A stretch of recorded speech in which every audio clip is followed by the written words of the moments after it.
الصلاة والسلام على من لا نبي بعده حاصل بيا وفكر बेसकब से होगा हर किया किया है बेसकब से होगा गुलशन में तो बाबल वो रोते है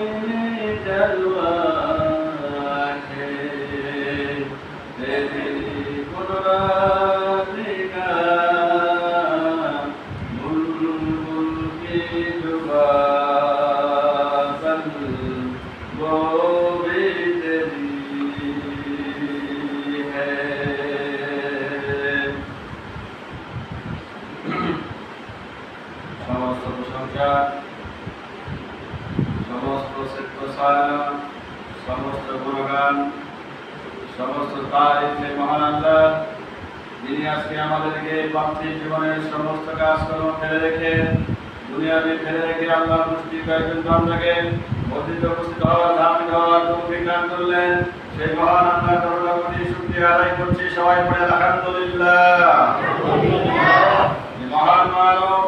মহান মানুষ যার জন্য এত কিছু পেয়েছি এত সুন্দর একটি জুমাবার পেয়েছি সে আখিরাতের শাফায়াতকারী নবী যেই নবীর শাফায়াত ছাড়া জান্নাতে যেতে পারবো না সেই বিশ্ব নবী রহমতুল আলামিন জনাবে মুহাম্মদুর রাসূলুল্লাহ সাল্লাল্লাহু আলাইহি ওয়াসাল্লাম এর আলহামদুলিল্লাহ পবিত্র কালাম মাজিদ থেকে সূরাতুল আনাম 6 নম্বর সূরার 165 নম্বর আয়াতটি তেলাওয়াত করেছি অপর আয়াতটি তেলাওয়াত করেছি সূরাতুল ইয়াসিন 36 নম্বর সূরার 65 নম্বর আয়াতটি তেলাওয়াত করেছি।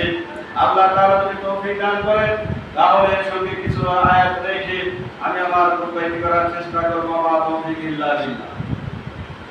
প্রসঙ্গে প্রথমে আপনারা আমাকে চিনেন আগে থেকেই চিনেন আবার অনেকেই চিনেন না কারণ এই মসজিদে আমি আরো দুটি জমা পড়ে গেছি অনেক আগে তখন মনসুর ভাই এখানে ছিলেন।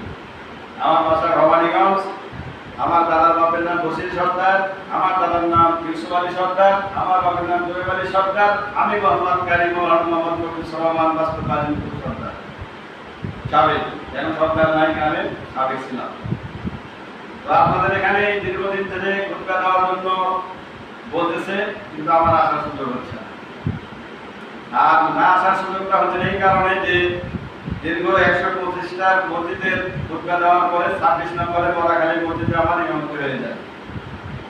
আমি নিব না, তারপরে আমার বললেন যে ভাই আপনি কিছুদিন চান।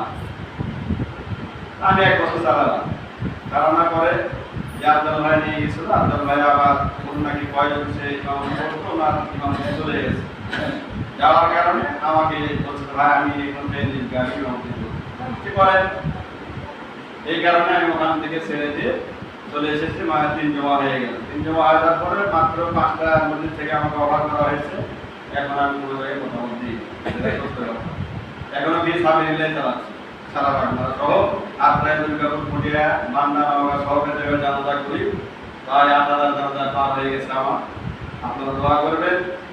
তো এইভাবে করে আমি দোয়া করতেছি। আজকে আপনার মসজিদ 127টার মধ্যে খুতবা আমি আজকে খুতবা দিচ্ছি।